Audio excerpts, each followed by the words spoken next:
My barbecue experience began when I was in the Boy Scouts, and we did some trapping.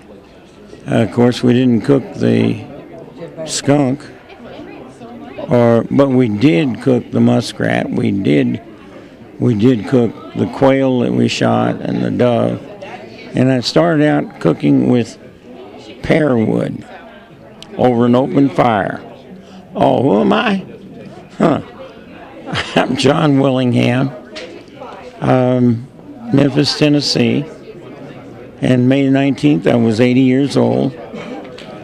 I really began in earnest my interest in barbecue when I was in Washington, D.C. on a presidential appointment by Richard Milhouse Nixon, President Richard Milhouse Nixon. And it was because of having dinner with Lee Elder and Rose, his wife, at Trader Vic's. And I tasted their steaks, and they were wonderful. And I began trying to imitate what they had done. And while I was there, I didn't have much else to do, so I really practiced on trying to make a good sauce, marinade, or whatever. And I came up with a marinade. The marinade that I tested then against theirs was quite good, and we did 2 steaks, cut them in small pieces, and little Lee, the waiter, carried some pieces to Trader Vic, who just happened to be in Washington, D.C. that night. Well, pretty soon I hear this thump, thump, thump, thump, and it was Trader Vic himself walking on his peg leg. He came over and he said, "This is a wonderful marinade. And if I didn't already own one, I'd buy this one. Do something with this because it's excellent." That was the encouragement. And then I bought a restaurant and went into the restaurant business using this marinade, only to find out that when you marinate, you can only be sure of the product you get if you cook the same aged product. That is to say, 3 months old or 8 months, but you got to have consistency, and it starts with the age of the meat. And that's when I realized there was need for a dry application. That's when I invented our original mild seasoning. And I sprinkle it on, let it melt, so to speak. It gets moist, the pores open, and you rub it, and the seasoning goes in. So then I had this wild dream of an indirect cooker. An indirect cooker is simply offset so that the fire doesn't lick the meat directly. You don't have the juices of the meat dropping into the fire. Therefore, indirect cooking. And now 95% of the people who cook in competition use indirect cooking. I happen to hold the patent for the indirect cooker, and I'll give you a copy of that after a while. So, the indirect cooker, I went to Memphis in May in '82 with a regular cooker and marinade, and I came in second to John Wills, who won Grand Champion. In '82, I was in Saudi Arabia, working with the royal family. Then in '83, I went to Memphis in May, having developed the dry rub and the cooker.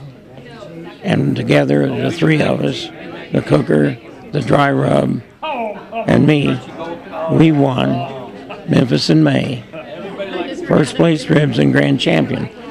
We went back the following year only because Muhammad Ali suggested to Clark Porteous that any good champion defends his title. So I went back and we won. And that year, '84, I came to Kansas City. We won Kansas City.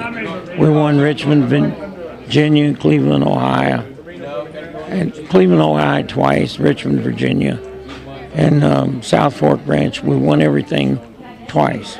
But I might mention to you, we're the only ones that have won Kansas City, American Royal twice, and Memphis in May twice, and Cleveland twice, $25,000 first prize. The record stands for itself. I was disappointed that the announcer gave me credit for second place, Memphis in May. Now, where we are right now is we have developed, our next endeavor will be dry sauce.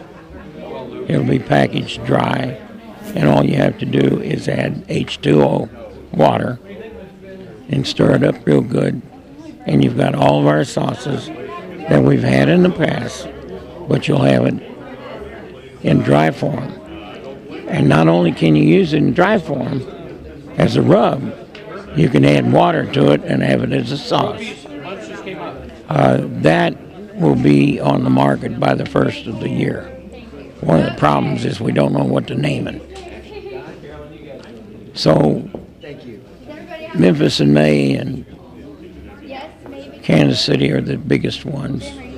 The biggest money was Cleveland. I think barbecue will progress to a point when it is the next true American sport. I believe that with all my heart, and I support anybody who supports that effort. And I know you have been extremely supportive of barbecue as a sport. And when you look out at the crowd, the diversity of all the people that are there, who are there because, damn it, they want to be there, whether they're in the crowd or whether they're competing. And the beautiful thing about barbecue,